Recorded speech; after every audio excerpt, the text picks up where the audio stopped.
Hello and welcome to the Excel Emergency Room, Shortcuts Edition. The Excel Emergency Room is a series of short, highly tactical videos designed to help you learn one skill in a short period of time. In this edition, you'll learn how to save a ton of time by utilizing keyboard shortcuts. They might take a little getting used to, but if you stick with it for a day or two, you'll be a pro in no time. We'll start simply and get a bit more involved, but hopefully the whole time you'll be able to follow along and try for yourself in the sample exercise that you can download at the end of the video. Unless you're already an Excel Power user, you'll learn something useful in this video that you can use to save yourself a bunch of time. When working in Excel, you want to limit to an absolute minimum the use of the mouse. It may not seem like it if you're used to it, but using the mouse slows you down. Trust me, unplug your mouse, stay away from the touchpad, and let's learn some keyboard shortcuts. Let's start off with the arrow keys. The arrow keys are crucial in Excel, and they perform as you might expect. The up arrow takes you up a cell, the down arrow takes you down a cell, and the right and left arrows take you to the right and to the left. Simple, right? So now let's add another key into the mix, Shift. The Shift key, when used together with the arrow keys, highlights the cells. Shift and up highlights the cells above, Shift and left highlights the cells to the left, Shift and down highlights the cells below. If you move first to the left and then move down, you can highlight a rather large chunk of cells. Again, pretty simple. Now let's turn it up a little bit with the use of the Control key and the arrow keys. The Control key helps you travel large ranges of cells in very little time. The distance that you travel is based on which cell you're in right now, the state of that cell, and the state of the surrounding cells. The general theme is that if you're inside a continuous range of cells, Control plus arrows will take you to the edge of that range. If you're on the edge of the range or in blank space, Control and arrows will jump to the edge of the next range. Let's run through some examples to illustrate the point. Within this continuous group of cells, you can see that the cursor jumps to the edge of the cells in the direction of the arrow that I push. For example, if I'm here in C7 and I hold Control and press down, it'll jump all the way to the edge.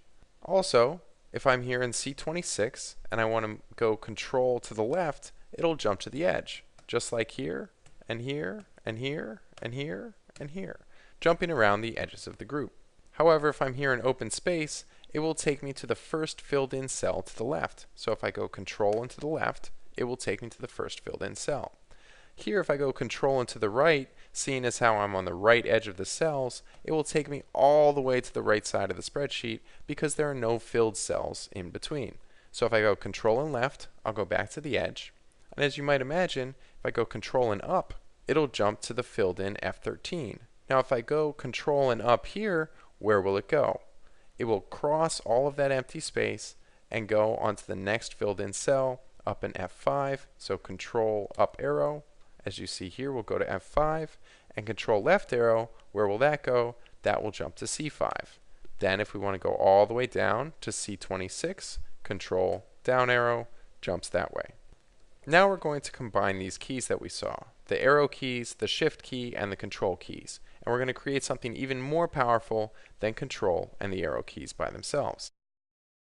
Let's say we want to calculate the margin for each product that you see listed. We'll use the sales and cost figures to calculate a percentage margin, being sure to use the arrow keys as we fill in the formula to specify which cells we want to use rather than using the mouse.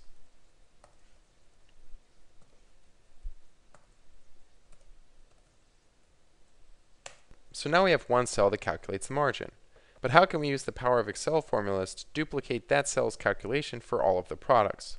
Many of you might drag the corner of this formula down. And that works, but it's very slow if you have multiple cells. So what we're going to do is we're going to learn how to do this with keyboard shortcuts. In order to fill in column D, we'll also need two more shortcuts, which I imagine most of you know, copy and paste, which uses Control C and Control V. So here we'll copy, and you can see that we've had success by the dotted lines. So we use Control C to copy, left arrow, Control down arrow, right arrow, and now what are we going to do? We want to highlight everything between D26 and D2, so we're going to go Control, Shift, up arrow. And then now that we've highlighted the rest of this column, we can go Control V and fill in the margin formula. From there, we can jump down to the bottom of the product list, Here we can use the Control-Shift-Arrow combination again, this time holding Shift to back off that one cell when we go with sales, and calculate the total. Similarly, we can copy, use our arrow key, and paste, and then we can copy and paste the margin formula. We've done some calculation shortcuts.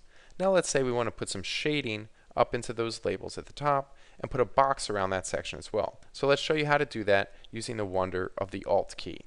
So here we jumped up using Control and the up arrow.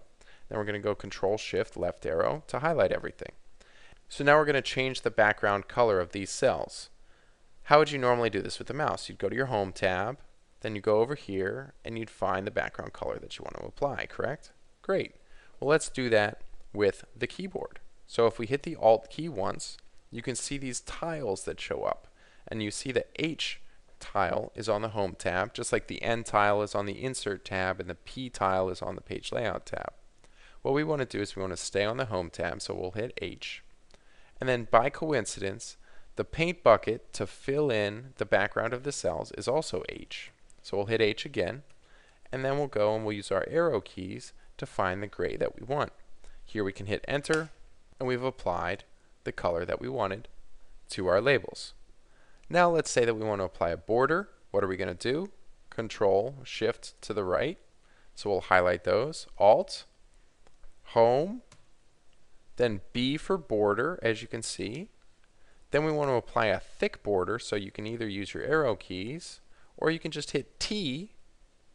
So I'm going to go up here and I'm going to hit T as in Tom. And there you see that we have a border that we've applied. The Alt key can show you how to do anything, even very uncommon operations, and can save you time from reaching for that mouse. We can continue to play with the formatting here to make everything more aesthetically agreeable, but let's move on. Another shortcut that you use a great deal is the shortcut to move between tabs, which is to hold Control and then to hit either page up or page down.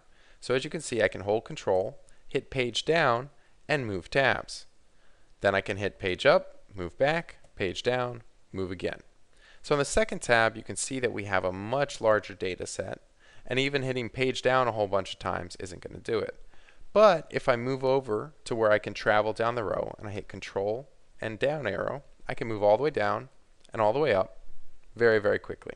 It's really cool. So what we're going to do is we're going to fill in the margin formula here just to get a sense of how fast we can move.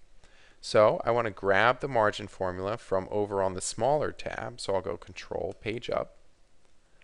I'll grab that margin formula by hitting Control C, Control Page Down, Control V to paste, then I'll Control C to copy, go over one with my left arrow, Control down arrow, right arrow over. Now what am I going to do?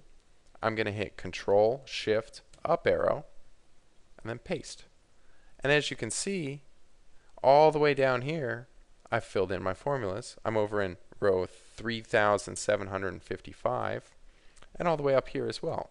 So that's fantastic.